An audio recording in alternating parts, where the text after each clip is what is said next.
So welcome everybody to this afternoon's talk, which will be about William Bouch of Shildon, locomotive engineer.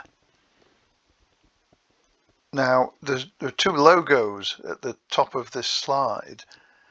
This one, which is actually taken from the letterhead, is of the Shildon Works Company and shows a rather nice little 040 engine of no particular heritage. And this one, also from a letterhead, is the Stockton and Darlington Railway Company. Now, in 1850, no one would really have heard of a logo or known what it was, but we'll be hearing a lot about the two companies whose logos we see here during this talk. Now, you might be rather surprised that I begin a talk about William Bouch by showing a painting of Timothy Hackworth, but it is relevant because in 1833 the contract for operating and repairing Stockton Darlington locomotives and probably the wagons was let to Timothy Hackworth. And as we all know, Hackworth was a pioneer, and his efforts really enabled the S&D to continue to use steam locomotives. And he joined the company in 1825. And I think if it weren't for him, then they might have history might have been quite different, and they might have reverted to horse traction or something like that. Now, in 1837, the Stockton Darlington decided to take over operating their locomotives directly, and Hackworth kept the maintenance contract, but by 1839, the directors appear to have been unhappy with the maintenance contract as well. And I think, to be fair, Hackworth was probably more interested in developing his own workshops at Shildon, Soho Works as they were called, and he was building his own locomotive designs and selling them. Now, this photograph shows Samson, which was built at Shildon for Canada in 1838 and is now in a railway museum in Nova Scotia. And Hackworth's contract was due to expire in any case at the end of April 1840. So who on earth was this William Bouch? Well, perhaps we should look at the Locomotion Museum blog, because after all, it's called Shildon, the world's first railway town. But I'm afraid there's no mention of Bouch anywhere, although it does say the home of Timothy Hackworth, and Shildon was the home and workplace of pioneering engineers. Well, this pioneering engineer was William Bouch, and although his name seems to have been forgotten, I think it's time to rectify this. First of all, we need to travel to the Cumberland village of Thursby, which is just southwest of Carlisle, and more specifically to the Ship Inn on the village green in Thursby, which I think sadly is now closed actually. And in early 1804, William Bouch Sr. took over as landlord of the ship. He was a retired sea captain, so it was perhaps an appropriate name. And his son William was born in September 1813. Sister Anne followed in 1818, and Thomas was born in 1822. Now, sadly, William Sr. died suddenly in 1838. It was quite likely that the Bouch children went to the endowed school, which is in the middle of what is now the village green in Thursby. There were about 35 children at the school in 1833, and it cost 5 shillings per quarter, unless you were a member of the parish poor. But I'm sure that as William was a landlord, then he didn't count as parish poor.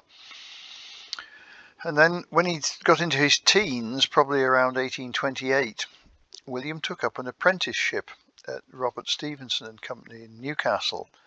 They'd only been founded in 1823, so this was really an up-and-coming firm to get an engineering apprenticeship with. Now, among his friends at Stevenson's in Newcastle were two gentlemen called John Cowans and Edward Shildon of Carlisle. Now, that name might seem familiar to you because, of course, Cowans Shildon later was famous for building railway cranes in Carlisle. Now, according to William's obituary, he served in the Russian Navy, and he must have returned to England around 1839. This seems a bit odd because I can't really think that the Russians would have commissioned or non-commissioned officers from a foreign power on their naval vessels. Now, here's one of those naval vessels. This is a paddle steam frigate called Bogatier, and this was built in 1836. And it's a really rather nice painting, gives you an idea of what a steam paddle frigate looked like.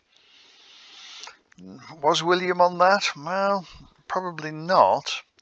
But in September 1837, a paddle vessel for the Russian Imperial Navy was launched at Limehouse in London. It was called the Colchis, and she was fitted with two 60-horsepower engines built by the Butterley Company at Blackwall. Now, there's also a story that Bouch was chief engineer of the Butterley Company and went to Russia in the 1830s. I don't think he would be chief engineer, he was far too young. And the ship arrived in the Bosphorus at the end of October 1837. It's my theory that Bouch was perhaps commissioning engineer, and he travelled out with her to assist with any problems on the engines and later returned to England. So going back to Shildon, towards the end of Hackworth's contract, there'd been quite a long discussion by the S&D board about how to run the workshops, and these were responsible for the maintenance of the entire fleet of S&DR locos and wagons. And in November 1839, so the clock's ticking, the contract's going to expire at the end of April the following year, they decided to establish a separate company owned wholly by the Stockton and Darlington, which would operate the workshops. The works would be then managed by a separate group, but they'd be subject to approvals and guidance from a committee of Stockton and Darlington directors. I think today we'd probably call this a profit centre, but that term wasn't in use in the 1830s.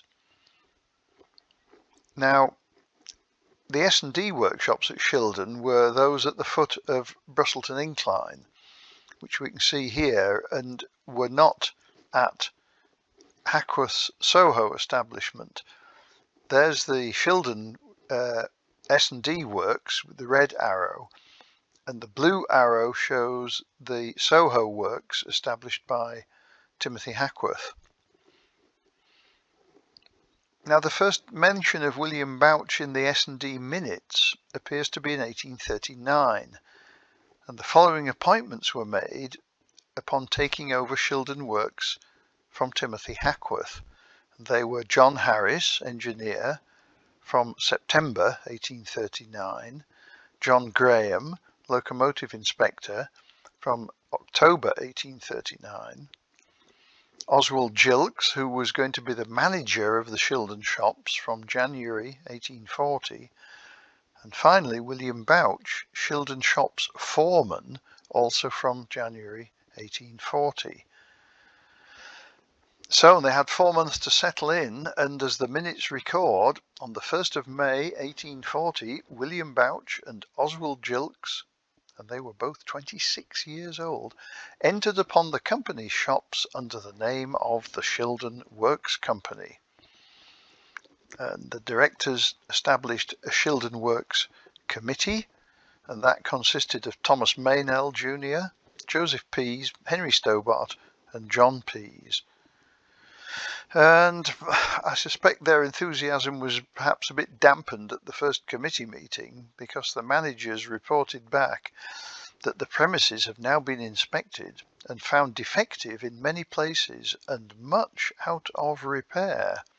So it appears that Mr. Hackworth hadn't looked after them particularly well during the last couple of years of his tenancy. And in May 1840, there were 41 men working there, and you can see them all there. Smiths and strikers, they work together, that's why it's the same number. I don't know whether the one foreman was William Bouch, possibly, and you can see also 3 lads who would be apprentices.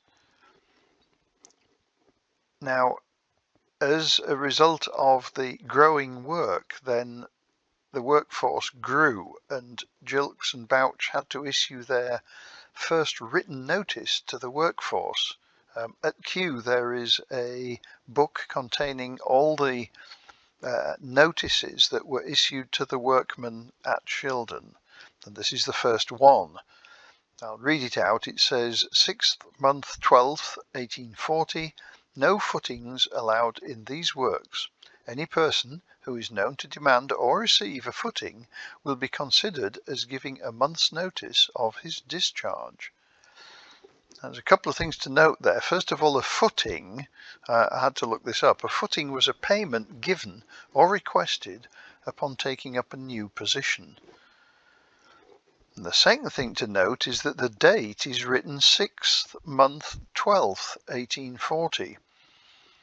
So that's June the 12th. And this conforms with the Quakers' avoidance of pagan month and day names. So you won't find the word June, you won't find the days of the week.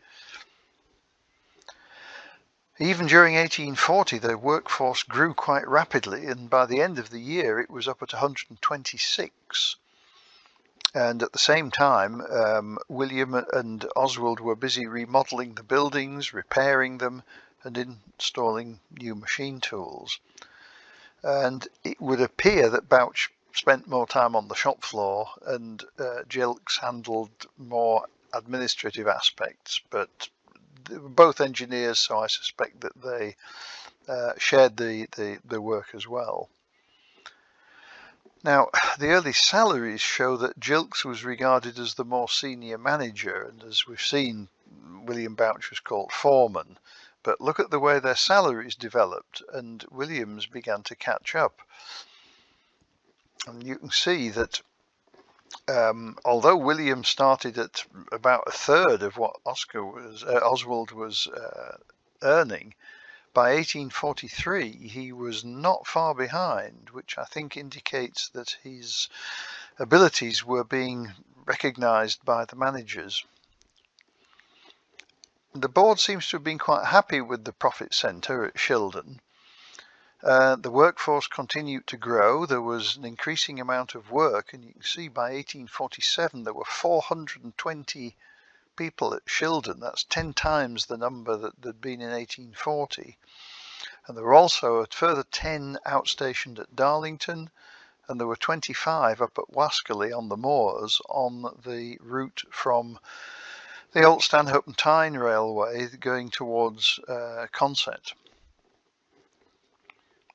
And in August 1842, William got married to a lady called Jane Bouch, who I suspect was a cousin or a second cousin.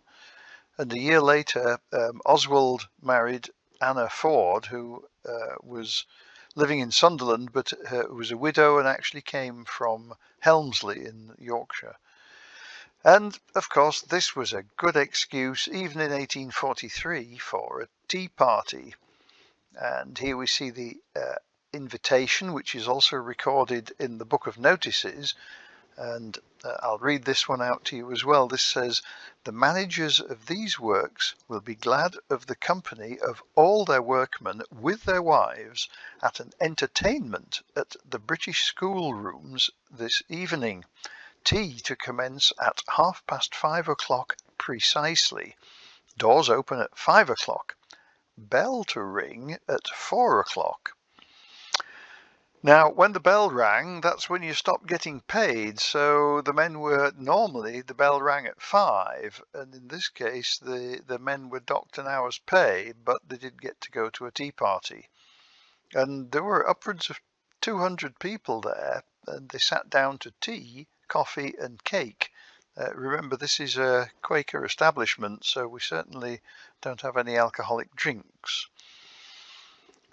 William was called to the chair first of all, and he made a short speech, and I rather like the way he says that it was expressive of much interest in their welfare, and he obviously had enjoyed his 3 years working there, and I like the comment that the success of an establishment like theirs depended greatly on the mutual cooperation of men and masters. Then it was Oswald's turn, and he urged upon them how important education was, and said that neither they nor their children should fail to reap the benefits of a good education. He was obviously thinking of the schools in Shildon. And then a Mr. Sharp spoke. I've not been able to find out who Mr. Sharp was, except that he came from Darlington. And of course, what could you say for a meeting in the 1840s, apart from the fact that he drew their attention to a very cheap but beautifully produced pocket edition of the New Testament, which he recommended to them. And then the entertainment began, which was an exhibition of some slides on astronomy, natural history, etc., passed through a magic lantern. And finally, the reporter said that this was an evening which was marked by the greatest good humour and the strongest evidences of rational enjoyment. In other words, nobody got drunk. Anyway, let's get back to building locomotives. Now, Shildon was established to maintain the S&D locomotive fleet, but gradually the workshops had developed to where new locomotives could occasionally be built. And here we see one of the first. This is little Meteor, which is a passenger engine designed by Bouch and outshopped in July 1843. He was 30 when this was outshopped, and I think it's quite a remarkable design for a young man of 30 years. You'll see it's a 222, it's a passenger loco, and it was photographed, we think, at Saltburn. And here's a slightly larger one. This is a freight locomotive from 1847, Commerce, number 35. And you can see that Commerce is an 060 and has this rather unusual arrangement of the crosshead and coupling rod. The aim of this was to keep the cylinders close together because the S&D loading gauge was quite narrow. It was really only suitable for chaldron wagons, and if they'd had a standard coupling rod, which would have been outside the connecting rods between the wheels, then it would have widened the distance that the cylinders had to be apart, and so this was done to avoid this. Now, apart from building the odd engine, Shildon Works Company were also building wagons for third parties during 1843. They built some merchandise wagons for the Manchester and Leeds Railway, which was just in the process of starting up. They built some cattle and merchandise wagons for the Great North of England Railway. And they built some coal wagons for the Bristol and Gloucester Railway. And some of the coal wagons were actually subcontracted to Alfred Kitching of Hopetown, and that's Mr. Kitching that you see there. Now, the Bristol and Gloucester was broad gauge, so it makes it sound rather unusual. However, there was another Bristol and Gloucester, which was a coal carrying line that later was merged with the big Bristol and Gloucester, so perhaps it was them. It seems rather strange that they were doing this, and it's quite possible that they were using it to increase their profits. We see a couple of drawings here. Here's an 1849 coal wagon from Shildon, and look at the wheelbase. It's only got a 4'6" wheelbase, very short. It has end and side doors, so was probably used for tipping on the staiths. And this is a coal wagon built for the York, Newcastle and Berwick in 1852. The previous wagon had springs, and as you can see here, this one has no springs at all. It's completely unsprung. It's a sort of a typical timber chaldron wagon. Now, at the time that the Shildon Works was doing this, there was really quite a shortage of coal wagons on the Stockton and Darlington. Shildon were building wagons for sale to third parties at about maybe £50 each.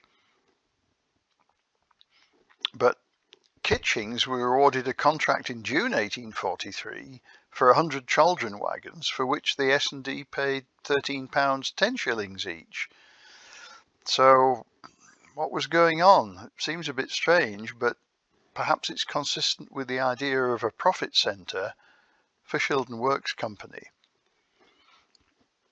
Why build wagons that you can buy in for £13 when you can build your own ones and sell them for £50? Now, they also hired out chaldron wagons to the collieries, and this was brought in about 4 shillings per wagon per month. And Oswald Gilkes noted on the 6-month 18th, you'll notice, 1844, that Old Etherley and Lands had 125 spring wagons. St Helens, Adelaide and South Dereham had 200 spring wagons. The Bitchburn owners had 150 common wagons, so presumably unsprung, and from the 1st of July they had another 50. And if you add all these up, these contracts alone are worth about £1,000 per year. So this was quite a substantial source of income for the Shildon Works Company, although of course they would have to maintain the wagons. Meanwhile, back at the works, there'd been some social improvements. First of all, in 1846, a Mutual Society for Medical Insurance was established. This cost 2 farthing a week per man, but it included all your family members. And in fact, apprentices were covered gratis. A local doctor was hired, and he provided all medical attention, and again, as the minutes read, with the exception of midwifery. The following year, they'd negotiated a reduction in school fees, which was conditional on at least half of the eligible children of the workforce taking part. And also, a nice touch, depended on their punctual and regular attendance. Finally, there was an offer of half-fare train tickets on Christmas Day and New Year's Day, but of course they were not work days. On Christmas Eve, the bell rang at 4 rather than 5, so again you lost an hour's pay, but after all it was Christmas. And in 1847 there was a general reduction in wages. This was applied across the board, although of course not to the 2 managers. I don't think the workforce knew about that, and the managers said that they would rather reduce everybody's wages to a limited extent rather than laying people off.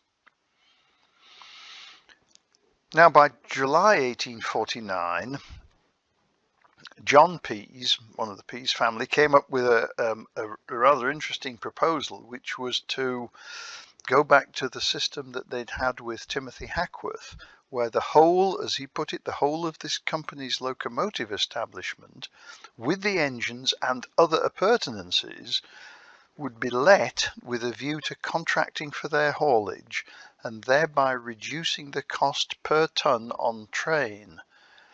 And he was supported in this by John Graham and John Dixon. and a contract was proposed which would be a major change in responsibility for the Shildon Works Company, because they'd now be responsible for locomotive and wagon maintenance, some track maintenance, and the day-to-day operation of all the trains on the system, passenger and freight. Now here's a couple of pages out of the contract. I won't read all those out, but it runs to 20 handwritten pages. There are 32 clauses. It was signed by John Dixon for the Stockton and Darlington and by Oswald Gilks and William Bouch in December, and it was to run for 9 years. There's 5 pages of prices for the various routes, 5 tables of inventories of locomotives and rolling stock and their values. And you can see there the locos were valued at £91,000 and the wagons at £85,400. And this extract that I've shown here, if you look right at the top of the column, the first engine is number 1 Locomotion, valued at £100. And Locomotion, although not in use anymore, was regularly valued and shown on the lists at £100 until it was decided to just class it as an ordinary asset of the company, and it wasn't separately valued. And it's the necessity to show the value of the locomotives and therefore calculate the annual depreciation on them, which means that there are these fairly accurate records of all the locomotives in operation at every time the contract was extended. Now here's 1 or 2 examples of rates for haulage, and showing the route and the price in old pennies per ton mile. So we've got down mineral traffic eastward from Brusselton. That's except coal and coke to York and Leeds junctions. And I should probably say that down on the Stockton and Darlington was downhill from Brusselton towards Middlesbrough, and up was uphill from Middlesbrough up towards Brusselton. Coal and coke to York Junction. York Junction was Albert Hill, where they met the York, Newcastle and Berwick main line. Leeds Junction was Eaglescliffe, where they met the Leeds and Thirsk Railway. And then we have up traffic going westward up to Shildon and Brusselton, because it's uphill, so it would cost more motive power, so there's a slightly higher price. Finally, Sunnyside, Stanhope and Car House, yet again a slightly higher rate because of the hilly nature of the line up to Car House and Consett. And then coach trains east of Crook were 6 halfpenny a mile, and coach trains west of Crook were 2d a mile. Now, this was a vast increase in responsibility for William Bouch and Oswald Gilks. Some of their responsibilities now included keeping the locomotives clean and respectably painted, and the engine drivers, firemen and others be neatly and sufficiently clad and clean. So they had to make sure that the staff were nicely turned out as well as the locomotives. They had to provide everything necessary for working the engines and wagons, and they had to hire and pay all drivers, firemen and other workmen. Now, there were rewards for this. The contractors were allowed to charge £400 per annum to be paid to each of Gilks and Bouch, and then any profit that remained after deduction of expenses could be divided between the S&D and the contractors on a sliding scale. And this is the crux of the management incentive scheme that the new contract provided. And here we can see how the split worked out in later years, 1858 to 1861. And you can see that the managers were able to split a fairly considerable sum between the two of them, in addition to their £400 base salary. And in 1861, they were able to more than double their base salary as a result of the profits. Now, the profits were controlled and viewed by the Shildon Works Committee, and various changes were made to the haulage rates if the profits were either too low or too high. So it wasn't just an open-ended agreement, but nevertheless it did incentivize the managers to do a good job. Well, I think it's time now to see a portrait of William, and there he is in somewhat later years. Now, when Hackworth sold up the Soho Works, part of the estate included Soho House, and William and Jane Bouch moved in there in late 1855 or 1856, and that's where they lived until he died in the end of at the beginning of 1876. And very sadly, Oswald Gilkes died at his Darlington home in September 1855. He was only 43, and his replacement was somebody who'd already impressed the Stockton and Darlington directors very much. Again, quite a young man, and one who would later become a leading figure in the industrial Northeast and a director of the North Eastern Railway Company, Mr. David Dale. And there was lots to keep William and David busy. First of all, they were planning the Stainmore line, Eden Valley lines, and these were going to need new locomotives and new wagons. A decision was needed on where to concentrate the locomotive repair workshops. Should that be Shildon? Should it be Middlesbrough? Or should it be Darlington? And finally, the Derwent Iron Company at Consett was in financial difficulties, and Dale was seconded to help them out. Now, the S&D had invested large amounts of money in buying and building routes to supply Consett, and if the works had got into financial difficulties, it would have had severe consequences for the S&D. So it was very important for Dale to go up there and help sort things out. And 1858 was a busy year for William. The haulage contract had to be renewed. It was renewed for a further 6 years, slightly changed terms, but obviously there was general satisfaction with the system. If that weren't enough, he did a series of locomotive experiments, which we'll come to in a moment, on the Sunnyside Incline and along the Northeastern Main Line down to Normanton. He also went off on some fact-finding visits. He went to the South Devon Railway, where he discussed with Daniel Gooch and Isambard Brunel. And on his way home, he visited the North London Railway and spoke to William Adams at Bow.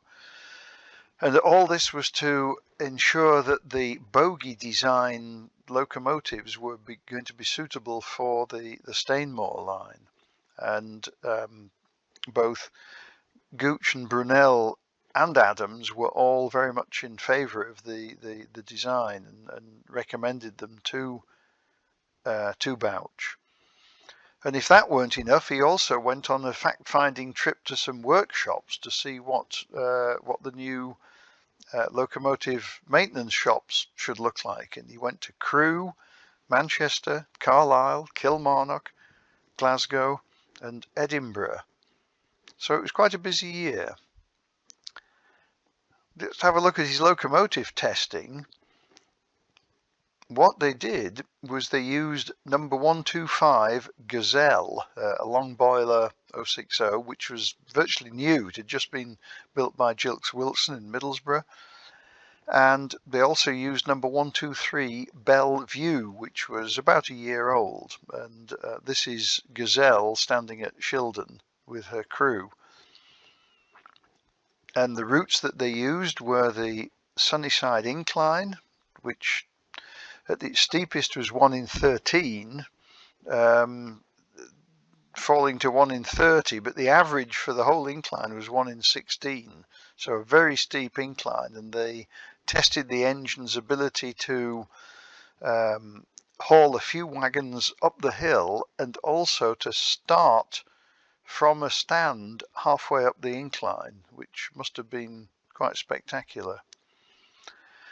They also used loaded trains down to from Sunnyside to Upleatham Mines on the line out towards Redcar, and they also tested locomotives along the main line of the Northeastern, from starting at Shildon, then they're joining the Northeastern at Darlington, and all the way down through York to Normanton.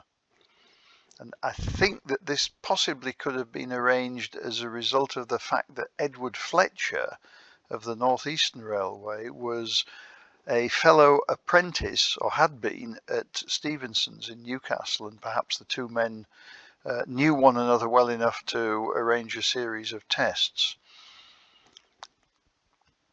Anyway, here's a couple of the test reports. They're beautifully written up. I don't think William wrote them himself. I think they were written for him. Most meticulous detail about whether the weather was fine, or a strong east wind, or inferior coke, or, as the bottom one says, a little wind and cold. And then finally there's a series of the comments on the different experiments, calculations of the consumption of coke per ton and per mile. So very, very detailed calculations. And these were used along with the fact-finding visits to South Devon and London. And these were used to help specify the locos needed for the Stainmore and Eden Valley lines. And of course the Stainmore lines were about 1 in 60 on the western side of Stainmore, and on the eastern side perhaps 1 in 69, 1 in 70. So quite an undertaking. And William said that in his report that the Stainmore line would be ranked in the lowest order as regards its capability for cheap and safe transit. In other words, he meant it was going to be expensive to work it. But he then added, but not as regards construction. And that's fairly obviously why, because of course younger brother Thomas was the civil engineer for Stainmore and the Eden Valley lines. Now, in 1859, Robert Stephenson's had a locomotive, or in fact several locomotives available, that they had built for the Ottoman Railway Company. It was a British company, but built a railway in Turkey from Izmir to Aydin. And the opening of this had been delayed, and so they offered Bouch a bogie locomotive to experiment with on the S&D's lines. And here we see the engine itself, very British looking, but with a cab roof that I think is more a sunshade than a protection against rain. Very interesting looking engine. I would like to think that the gentleman with the top hat is William, although it might be another William, Mr. William Whelans, who was one of the Stephenson's directors, and who was the one who had offered the locomotive to us on trial. Anyway, as a result of this, they built two 440 locomotives in 1860, and they were numbers 160 Bruffham and 161, seen here, Lowther. And as you all know, probably the crews weren't keen on the cabs because the firebox extended quite a long way into the cab, and they felt it was very hot and uncomfortable, so they ended up being rebuilt.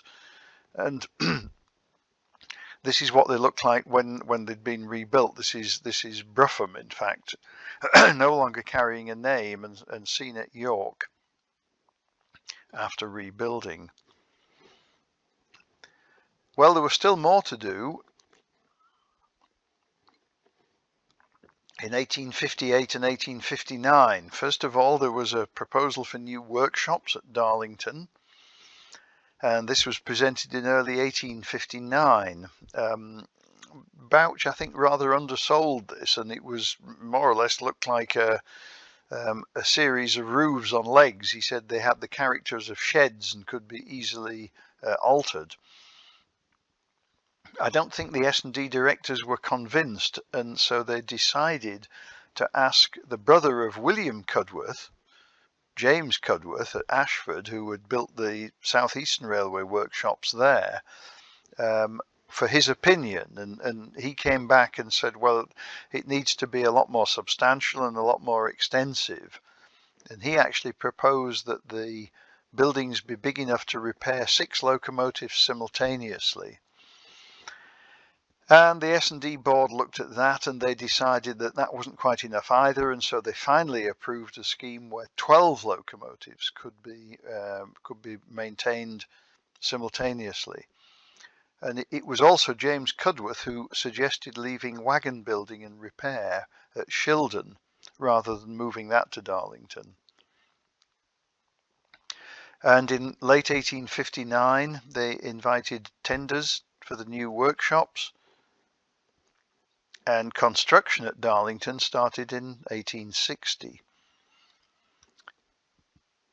Well, William was occupied with specifying and ordering the machinery for the works, and there was a lot to order, because by the opening date in January 1863, they'd installed machinery worth £8,400, again a substantial amount of money. And that included here 3 cranes for lifting engines, an 8-foot wheel lathe, a crank axle lathe, a locomotive cylinder planing machine, and a slotting machine. And the value of the equipment alone was approaching the original cost estimate for the entire works. So you can see that the scope had changed quite considerably. These 2 photographs are in the 1960s. The one on the left, I think the 2 buildings with the brick end walls and gables are the original repair shops. And on the right is a photograph of the new straight locomotive shed that had been built a couple of years earlier. This still stands, and of course is used now by the North Eastern Loco Preservation Group and the Darlington Railway Preservation Society. The view of the works at Darlington there was taken from the footbridge over the entrance lines, and you can see how the works was extended over the years, but I'm pretty sure that those 2 brick buildings in the centre are the original 1863 repair shops. Now, Darlington was built to maintain locomotives. It wasn't built to make new ones. And there is no reference in the minutes to any capability of building locomotives. Shildon Works Company had built locomotives, as we've seen, but not very many, maybe on average just over 1 per year, amounting to perhaps 25 since 1840. And the Stockton and Darlington tended to buy in most of their locomotives. So Hackworths were suppliers, Kitchings, Stevenson and Gilks Wilson. But as the works developed at Darlington, there was capability and from time to time capacity actually to build locomotives there. And in addition, the Shildon Works Company had a depreciation fund.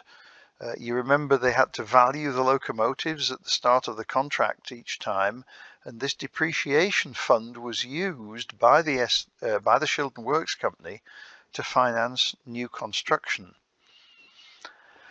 And in 1864 they built 3 locomotives. These were 173 London, outshopped in June, 174 John Dixon, also outshopped in June, and 175 Contractor, outshopped in October. Now, according to J.S. McLean, London was the last engine to be built at Shildon. So was the first engine to be built at North Road Contractor, or was it John Dixon? I think most people think it was Contractor, and here's a rather nice photo of that engine standing outside those same workshops that we saw in the 1960s photo. There are one or two versions of this photograph of Contractor with the chimney and the works building on the right blanked out, but I think this is more interesting in that it shows that it clearly was taken at Darlington in front of the new works at North Road. Now, in 1867, there was a very bitter strike by North Eastern Railway engine crews, and their Shildon Works Company colleagues joined them, although they didn't really have any particular grievances of their own. And what happened in 1867, when you broke your contract of employment by walking out, you were supposed to give a month's notice, they were all dismissed immediately. And some, in fact, were taken in front of the courts for breach of contract. Bouch and Dale managed to keep the job running by using other labour, such as fitters from the works, and they were congratulated by the S&DR Power Committee for doing so. I've not shown it on the slide, but there was a boiler explosion at Midridge near Shildon. The driver of the locomotive had been a fitter at Shildon for 11 years and had only recently begun to drive locomotives. There was a coroner's inquest, and the coroner's jury said that they felt that the locomotives should be driven by people who were experienced at driving and not by people who had been working in other trades. And this brought forth a furious reply from Bouch in the newspapers saying that the man was perfectly qualified and that he was working as a fitter for 11 years and knew what he was doing. They also said, rather curiously, that the boiler was made of the best low-moor iron. But perhaps it was a slight admission of some sort of responsibility, because the poor man's widow was given £10 by the Shildon Works Company and an unspecified sum by the Stockton and Darlington. Now, by May, the strike was petering out and many of the men had asked to be reinstated.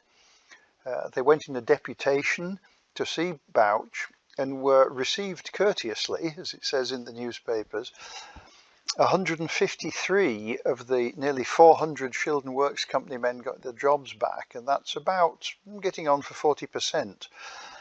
Edward Fletcher of the North Eastern at Gateshead wasn't anything like so conciliatory, and he only took about 25% of the North Eastern strikers back. Well, let's have a look at one or two of William Bouch's inventions and ideas. First of all, a feed water preheater, which he described as a very simple contrivance, and it first was applied to number 38 Rokeby, a passenger engine, not the one seen here, in October 1857. Ken Hoole says 1851, but it was in fact 1857. I think he misread the original report. And here we see a long boiler freight locomotive, number 217, and you can see the very fat chimney, and in fact that is a jacket around the chimney, and you can see the water pipe leading to the top of it. The feed water pump pumped water into the jacket and then out of the bottom of the jacket and into the boiler.